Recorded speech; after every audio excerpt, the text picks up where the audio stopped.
Hello दोस्तों, मेरा नाम है सद्दाम और मैं आप सभी का स्वागत करता हूं मेरे इस सद्दाम टेक चैनल में।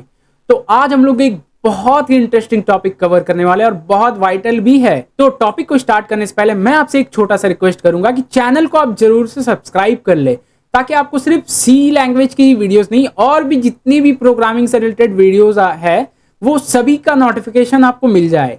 और एक और रिक्वेस्ट करूंगा कि लाइक कर दीजिएगा वीडियो को और कमेंट में बताइएगा अपना फीडबैक कि कैसा आपको वीडियो लग रहा है। तो चलिए अब बिना किसी देरी के टॉपिक पे आते हैं। तो आज का हमारा टॉपिक है नेस्टेड इफ एल्स। अब ये नेस्टेड इफ एल्स क्या होता है, अगर मैं सिंपल टर्म्स में समझाऊं तो जैसा आपने घोंसला देखा होगा। अब मैं घोंसला क्यों बोल रहा हूं, क्योंकि नेस्ट, अब नेस्ट से हम लोग का होता है नेस्टेड। तो अब इसमें सिंपल समझिएगा कि हो क्या रहा है। नेस्ट मतलब होता है घोंसला। जैसे चिड़िया क्या करती है, तिनके लेकर आती है, छोटे छोटे तिनके, और उसे कलेक्ट करके घोंसला बनाती है, करेक्ट। तो उसी तरीके से हम लोग बहुत सारे छोटे छोटे इफ, बड़े बड़े इफ मींस कलेक्शन करके, सेट ऑफ इफ एल्स को कलेक्शन करके एक हम लोग घोंसला बनाते हैं, उसे हम लोग कहते हैं नेस्टेड इफ एल्स। अब सिंपल टर्म्स में ये तो हम लोगों ने समझ लिया। अब चलिए थोड़ा सा इसका थ्योरेटिकल जानते हैं कि इसका what is nested if else क्या होता है। तो अब सिंपल टर्म्स में कहे तो what is nested if else. तो अगर हम लोग मल्टीपल चॉइसेस क्वेश्चन, जैसे सिंपल समझिएगा, आपके पास ऐसा कोई क्वेश्चन है कि जिसमें बहुत सारे सिनेरियोज है। ओके, ये ध्यान दीजिएगा कि जैसे जो मैंने आपको टास्क दिया था, अगर आपको वो रिमेंबर हो, आपने वो किया है, तो आपको अच्छे से पता होगा कि वो जो टास्क मैंने आपको दिया था कि एक स्टूडेंट है, उसका मार्क्स है 90, 80, 60, जैसा जैसा होगा तो उसके अकॉर्डिंग ग्रेड आना चाहिए। इसमें क्या हो रहा था, एक चीज ध्यान दीजिएगा, सभी कंडीशन ट्रू नहीं हो रहा था, कोई भी एक कंडीशन ट्रू हो रहा था। तो ये सब सिनेरियो में हम लोग नेस्टेड इफ एल्स को यूज करते हैं। अब डेफिनेशन देख सकते हैं। अब चलिए, डेफिनेशन तो आपने देख लिया। अब डायरेक्टली मैं आपको विजुअल स्टूडियो कोड पे लेकर चलता हूं और बताता हूं कि कैसे हम लोग इंप्लीमेंटेशन करेंगे। तो मैं विजुअल स्टूडियो कोड पे आ गया हूं। अब देखिए इसमें ध्यान से, ये तो हम लोगों ने इफ एल्स वाला प्रोग्राम किया था। इसमें क्या था, हम लोग एज लिए, एज एक एक्सेप्ट किए स्कैन एफ के थ्रू, और उसमें मैंने क्या किया, एज ग्रेटर देन 18। मैं पूछ रहा हूं कि क्या एज ग्रेटर देन 18 है। अगर 18 है तो उसमें आ जाना चाहिए you are eligible for vote. And अगर एक और मैं चेक कर रहा हूं, एल्स इफ मीन्स अगर वो ट्रू नहीं होता है, ऊपर वाला कंडीशन ट्रू नहीं होता है, तो मैं क्या करना चाहता हूं, फिर से चेक करना चाहता हूं कंडीशन, क्या एज लेस देन 10 है, वो मैं चेक कर रहा हूं। अब ये देखिएगा, ये थोड़ा सा इम्प्रॉपर है, बट मैं आपको समझाने के लिए चीजों को बताया हूं। ये ऐसा नहीं कि फुल फ्लेश्ड प्रोग्राम है, ये जस्ट समझाने के लिए चीज है कि अगर एज लेस देन 10 है तो क्या करना है, you are not eligible for vote, ऐसा लिखकर आ जाना चाहिए। अब ये तो हम लोगों ने किया था। अब अगर मेरे पास मल्टीपल सिनेरियोज है, ये हम लोगों ने एक चीज के लिए जान लिया कि कैसे होता है। अब अगर मेरे पास मल्टीपल सिनेरियोज है, जैसे ये है मार्क्स ग्रेटर देन 90, अगर ग्रेटर देन 90 है तो एक्सेलेंट, अगर ग्रेटर देन 80 है तो वेरी गुड, अगर ग्रेटर देन 70 है तो गुड, एंड ग्रेटर देन 60 है तो average, and last less than 60 है तो फेयर आना चाहिए। ये चीज ध्यान दीजिएगा। ये हम लोगों के पास 5 क्राइटेरियाज है। अब 5 ऐसा तो नहीं है कि कोई एक स्टूडेंट मार्क्स डाला और उसका पांचों सही हो जाए, कोई एक ही आएगा करेक्ट, ऐसा तो नहीं है। जैसे अगर उसका 90 होता है तो मैं तो ये बिल्कुल भी नहीं चाहूंगा कि 90 होता है तो वो एक्सेलेंट आ जाए और उसके साथ साथ ये सब सभी चीजें आ जाए। ये तो मैं बिल्कुल भी नहीं चाहूंगा, ऐसा मुझे प्रोग्राम करना ही नहीं है। मुझे क्या करना है प्रोग्राम, कि अगर मार्क्स ग्रेटर देन 90 है तो उसको सिर्फ एक्सेलेंट आना चाहिए, very good, good, average, fair, ये सब नहीं आना चाहिए, है ना, करेक्ट। तो अब इसमें क्या करना होगा, सिंपल देखते जाइए चीजों को। तो अब हम लोग एक पहले फाइल क्रिएट कर लेते हैं नेस्टेड इफ एल्स के नाम से। तो मैं फाइल क्रिएट कर लेता हूं, ध्यान दीजिएगा। न्यू फाइल पे मैं गया और इस पे मैं लिख देता हूं nested if else dot C. ये मैंने लिख दिया। अब इस फाइल को मैं ओपन कर लेता हूं और इसे थोड़ा जूम कर लिया। अब देखिए इसमें बॉयलर प्लेट बहुत इंपॉर्टेंट है। हर कोड में, जितने भी आप सी प्रोग्राम करेंगे, हर कोड में आपको वो हैज इंक्लूड stdio.h और void main, ये आपको लिखना ही है। ये आप याद कर लीजिए अच्छे से। तो मैं लिख लेता हूं हैज इंक्लूड stdio.h, ये मैंने लिख दिया। अब देखिए इसमें आप नोटिस किए होंगे, मैं जब भी लिखता हूं void main, ये ध्यान दीजिए, आपके मन में ऐसा क्वेश्चन आ सकता है, ऑब्वियस सी बात है, कि मैं ये 2 नंबर में नहीं लिख रहा हूं, डायरेक्ट 3 नंबर पे लिख रहा हूं। तो आप ऐसा मत समझ लीजिएगा कि 3 नंबर से ही मुझे void main स्टार्ट करना है। आप इसे 4, 5, 6 या इवन 2 से भी स्टार्ट कर सकते हैं। बट मैं 2 से क्यों नहीं स्टार्ट करता हूं, क्योंकि हेडर और void main को मैं थोड़ा सा सेपरेट रखता हूं, मीन्स थोड़ा सा देखने में अच्छा लगे, इसलिए, समझे, बस, और कुछ प्रॉब्लम नहीं है। जैसे इसे मैं इस तरीके से रखता हूं, अगर आप इसे इस तरीके से रखेंगे तो भी वेल एंड गुड है, कोई इशू नहीं, कोड में आपका एरर नहीं आएगा। इस चीज का ध्यान रखिएगा। तो स्पेस का वैसा कुछ एज सच मैटर कुछ भी नहीं है इसमें। पाइथन में वो मैटर करता है बट इसमें कुछ भी मैटर नहीं करता है।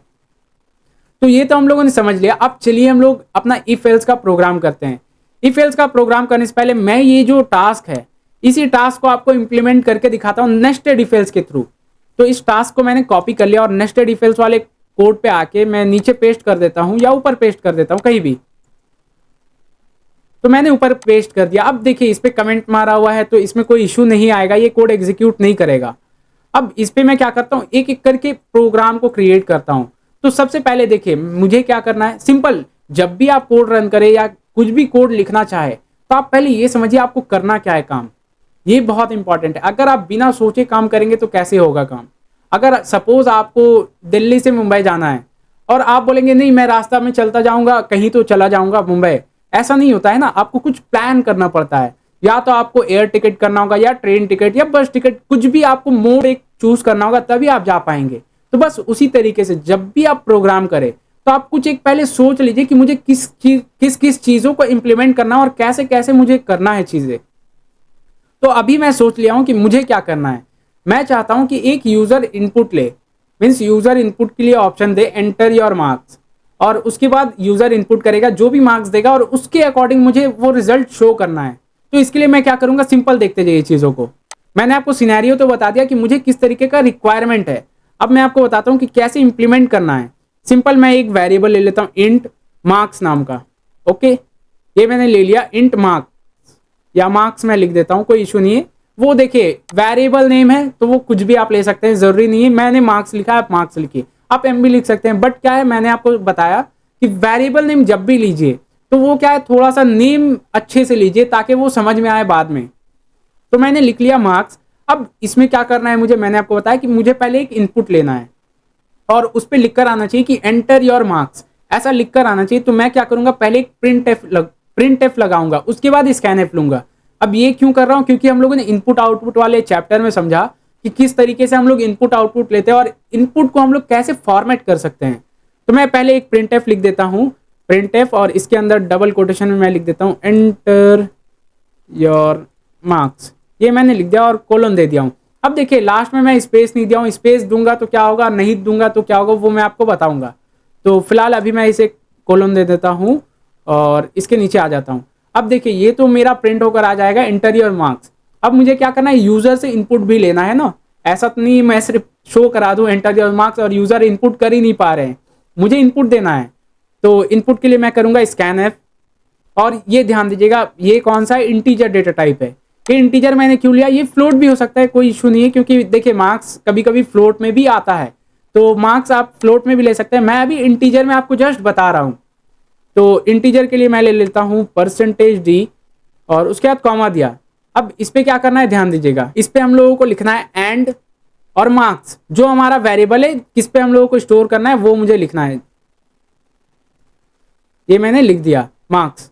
अब इस पे क्या होगा ध्यान दीजिए, ये मार्क्स वाले डेटा पे, मार्क्स वाले वेरिएबल पे हमारा जो भी डेटा यूजर इनपुट करेगा वो स्टोर हो जाएगा। ये यहां तक काम कंप्लीट है, ये तो बेसिक था। अब हम लोग जानते हैं कि कंडीशन कैसे लगाना है, और कंडीशन जब भी लगाइए तो मैं आपको बताऊंगा बड़े नंबर से, मीन्स डिसेंडिंग से असेंडिंग ऑर्डर पे जाइए, ये मैं आपको बता रहा हूँ। मीन्स जैसे पहले आपको 90 का लगाना है, उसके बाद 80, उसके बाद 60, उसके बाद ऐसे सो ऑन। अगर आप पहले ही 60 का लगा देते हैं, नीचे से जाते हैं अगर आप, मीन्स आई मीन टू से असेंडिंग से डिसेंडिंग ऑर्डर में जाते हैं, तो क्या होगा प्रॉब्लम, आपके हर एक कंडीशन ट्रू हो जाएगा। तो ऐसा तो मैं बिल्कुल भी नहीं चाहूंगा। तो अब इसके लिए क्या करना होगा, चलिए मैं आपको जैसा बता दिया एक लॉजिकल चीज, ये बहुत इंपॉर्टेंट है, तो ये याद रखिएगा चीज। जब भी आप कंडीशन लगाए और नंबर के अकॉर्डिंग हो तो इसमें क्या करना है, आपको डिसेंडिंग से असेंडिंग ऑर्डर में जाना है। तो डिसेंडिंग में पहले मेरे पास आ रहा है 90, 80, 70, 60, 60, इस तरीके से जाना है। तो अब मैं क्या करता हूं, कंडीशन इफ, ये इफ मैंने लगा दिया। अब मैंने पैरेंथेसिस लगाया इफ। अब क्या मुझे चेक करना है, मार्क्स क्या है, कंडीशन 90 ग्रेटर देन 90। क्या अगर मार्क्स ग्रेटर देन 90 है तो क्या करना है मुझे, सिंपल देखते जाइए चीजों को। मैंने ये लगाया कर्ली ब्रैकेट्स और इस पे मैं लिखता हूं प्रिंट, और मुझे प्रिंट क्या करना है, जैसा मैंने आपको बताया सेम प्रोग्राम को मैं कर रहा हूं, एक्सेलेंट को प्रिंट करना है मुझे। तो प्रिंट मैं कर देता हूं डबल इन्वर्टेड कॉमा में एक्सेलेंट, और इसे मैंने सेमीकोलन से क्लोज कर दिया। अब ये तो मेरा एक कंडीशन हो गया। अब इसके साथ साथ मुझे पैरेलली हर एक कंडीशन को ट्रू करना है, मीन्स हर एक कंडीशन को चेक करना है। तो इसके लिए क्या करना होगा, देखिए अगर आप सोच रहे होंगे मैं मल्टीपल इफ लगा देता हूं, तो वो क्या करेगा, हर एक कंडीशन को ट्रू कर देगा। जैसे मैं आपको एक लगाकर दिखाता हूं, ये मैंने लगाया इफ। अब उसके बाद वापस से मैं इसी चीज को कॉपी कर लेता हूं और मार्क्स जो है इसे मैं कर देता हूं 80। ध्यान दीजिएगा क्या हो रहा है, और इस पे मैं लिख देता हूं 1 मिनट में चेक कर लेता हूं क्या ये वेरी गुड है। तो मैं इसे वेरी गुड को भी कॉपी करके इस पे पेस्ट कर देता हूं। अब देखिएगा ध्यान से कि कोड में एरर क्या हो रहा है, प्रॉब्लम क्या हो रहा है अगर मैं अलग अलग इफ लगाता हूं तो ये तो हो गया। अब मैं एक बार एग्जीक्यूट करके आपको बताता हूं, उसके बाद फिर चीजें समझते हैं। तो ये हमारा कोड एग्जीक्यूट हो चुका है, एंटर योर मार्क्स कह रहा है। अब मैं अगर मार्क्स 90 से ज्यादा देता हूं, ध्यान दीजिएगा 90 से अगर ज्यादा देता हूं तो क्या होगा, मैंने दे दिया 95 और एंटर किया। आप देख पाएंगे 2 ऑप्शंस आ चुका है मेरे पास, एक्सेलेंट भी आ गया, वेरी गुड भी आ गया। बट मैं तो बिल्कुल भी ऐसा नहीं चाहता था, मैं चाहता था कि सिर्फ एक्सेलेंट आए। अगर 90 से ज्यादा है तो सिर्फ एक्सेलेंट आना चाहिए। तो इस चीज के लिए हम लोग एल्स को यूज करते हैं। एल्स क्या करता है, सिंपल समझिए, इफ अगर ट्रू हो गया तो उसके नीचे के जितने भी कोड्स है उसे एग्जीक्यूट नहीं करेगा। मीन्स कोई भी एक एग्जीक्यूट अगर हो जाता है, एक ट्रू हो जाता है, तो उसके नीचे जितने भी कोड्स है वो एग्जीक्यूट होगा ही नहीं। समझे, बस इस तरीके से वर्क करता है। और मैंने अभी इफ लगाया है, दोनों में इफ लगाया है। ये क्या है, नेस्टेड इफ है। ध्यान दीजिएगा ये नेस्टेड इफ है। अब इसमें क्या हो रहा है कि प्रॉब्लम, दोनों ही कंडीशन चेक हो रहा है, तो दोनों अलग अलग चेक हो रहा है, तो दोनों ट्रू होगा। बट अगर मैं इसे एल्स इफ कर दूं, ध्यान दीजिएगा क्या कर रहा हूं, एल्स इफ मैंने लिख दिया, सिर्फ जस्ट एक कीवर्ड ऐड किया हूं एल्स। अब इस कोड को अगर मैं एग्जीक्यूट करूं तो देखते जाइए, बहुत ध्यान से देखिएगा, बहुत इंटरेस्टिंग टॉपिक है। अब अगर मैं 95 दूं तो आप देख पाएंगे हमारे पास सिर्फ एक्सेलेंट लिख कर आया। तो आई होप आपको ये चीज समझ में आ गया होगा। अगर आपको समझ में आया तो नीचे आप कमेंट में मुझे बताइए कि कैसा लगा आपको ये चीज, और वीडियो को लाइक जरूर से कीजिएगा। तो चलिए अब हम लोग और सभी चीजों को इंप्लीमेंट करते हैं। तो ये तो हम लोगों ने समझ लिया कि क्या है, कैसे सिनेरियोज वर्क करता है। अब फटाफट मैं और भी चीजें सिनेरियोज को लिख लेता हूं। जैसे ये 70 है, ओके, तो मैं इसे सिंपल कॉपी पेस्ट कर रहा हूं, आप लिखिएगा। ध्यान दीजिए, आप लिखिएगा चीजों को, आप कॉपी पेस्ट बिल्कुल भी नहीं कीजिएगा। तो मैं कर देता हूं 70 और इस पे मैं कर देता हूं गुड, एंड उसके बाद एवरेज, ओके, 60 के लिए एवरेज। तो इसे मैं फिर से कॉपी पेस्ट कर लेता हूं और इस पे मैं लिख देता हूं 60 एंड इसे मैंने लिख दिया एवरेज। ध्यान दीजिएगा बहुत सिंपल है, सेम चीज को मैं रेप्लिकेट कर रहा हूं। क्यों, क्योंकि मेरा कंडीशन भी सेम है, कंडीशन भी एक जैसा है, इस वजह से मैं रेप्लिकेट कर रहा हूं। अब ये एवरेज तक तो ठीक था। अब अगर मैं मार्क्स वाले को फिर से 60 करूं और इसे मैं कर देता हूं फेयर, फेयर मैंने लिख दिया। अब इस पे क्या होगा, इसे हम लोगों को लेस देन देना है, करेक्ट।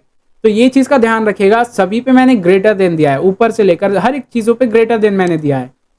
बट इस वाले पे मुझे लेस देन देना है, क्यों, क्योंकि मेरा कंडीशन ही लेस देन का है। तो ये हमारा प्रोग्राम मार्क्स से रिलेटेड पूरा बन चुका है। अब चलिए एक बार एग्जीक्यूट करके, बार बार मल्टीपल बार हम लोग एग्जीक्यूट करके देख लेते हैं कि कैसा ये प्रोग्राम बना है हमारा। तो मैं इसे एग्जीक्यूट करता हूं।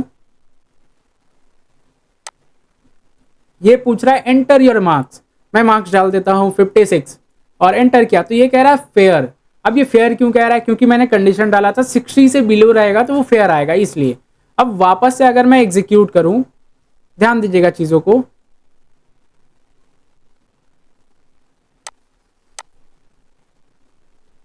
वापस से अगर मैंने एग्जीक्यूट किया तो, और इस बार मैं डालता हूं 85 मैंने लिखा, तो ये कह रहा है वेरी गुड। ये क्यों कह रहा है, क्योंकि ग्रेटर देन 80 है और लेस देन तो 90 है ही, तो वो 90 वाला ट्रू नहीं हुआ, क्योंकि वो 90 से ज्यादा रहेगा तभी वो ट्रू होगा। अब इस पे एक छोटा सा और प्रॉब्लम है। क्या प्रॉब्लम है, अब अगर मैं 90 डालता हूं तो मैं क्या एक्सपेक्ट करूंगा कि 90 होने से वो एक्सेलेंट आना चाहिए था, करेक्ट। बट 90 डालूंगा तो इशू क्रिएट होगा। चलिए मैं आपको बताता हूं पहले क्या होगा प्रॉब्लम। तो मैंने वापस से एग्जीक्यूट किया और मैं डालता हूं 90, 60, 70 जो भी मैंने वहां पे पैरामीटर में मीन्स हम लोगों ने डाला था कंडीशन, तो उस पर क्या होगा। मैं अभी 90 से आपको बताता हूँ, 90 लिखा, बट ये फिर भी वेरी गुड लिख रहा है। मैं तो चाह रहा था 90 और 90 से ज्यादा जितने भी है उसके लिए एक्सेलेंट आना चाहिए, तो मैंने 90 दिया, ये फिर भी वेरी गुड दे रहा है। क्यों, क्योंकि हम लोगों ने जो कंडीशन बैठाया है, ध्यान से देखिएगा, कंडीशन हम लोगों ने जो बैठाया है ये ग्रेटर देन 90 के लिए बैठाया है।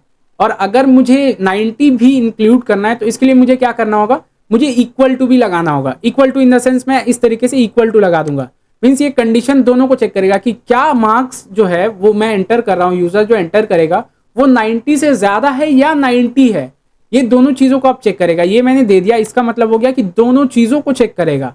अब इसी चीज़ को मैं सभी जगह पे डाल देता हूँ क्योंकि हम लोगों को सभी चीज़ों को चेक करना है, करेक्ट।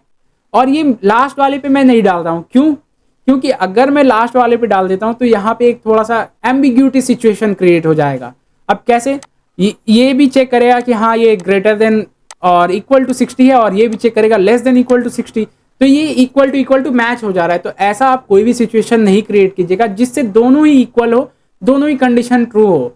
तो उसमें क्या है, थोड़ा सा प्रॉब्लम होता है। प्रॉब्लम कुछ नहीं, वो फर्स्ट वाले को एग्जीक्यूट कर देगा अगर फर्स्ट में उसे मिल गया तो, वरना फिर वो नीचे वाले पे आ जाएगा, बस और कुछ नहीं है। तो अब अगर मैं इसे एग्जीक्यूट करूं तो ध्यान से देखिएगा, और मैं एग्जीक्यूट कैसे कर रहा हूं, सिंपल शॉर्टकट की से कंट्रोल ऑल्ट एन। अब इस पे पूछ रहा है एंटर योर मार्क्स, मैं मार्क्स डाल देता हूं 90, वापस से मैं 90 डालता हूं। तो आप देखिए इस बार आ गया एक्सेलेंट लिखकर। तो बस जैसे इस पे एक्सेलेंट लिख कर आया, आप भी मुझे कमेंट में एक्सेलेंट लिखिए ताकि मुझे समझ में आए कि आपने यहां तक वीडियो देख लिया और अच्छे से इंप्लीमेंटेशन कर लिया है। और चैनल को सब्सक्राइब कर लीजिएगा इंपॉर्टेंट से। तो आई होप आपको ये पूरा वीडियो समझ में आया होगा नेस्टेड इफ एल्स का। तो मिलते हैं नेक्स्ट वीडियो में। Till then keep learning, have a great day, bye bye.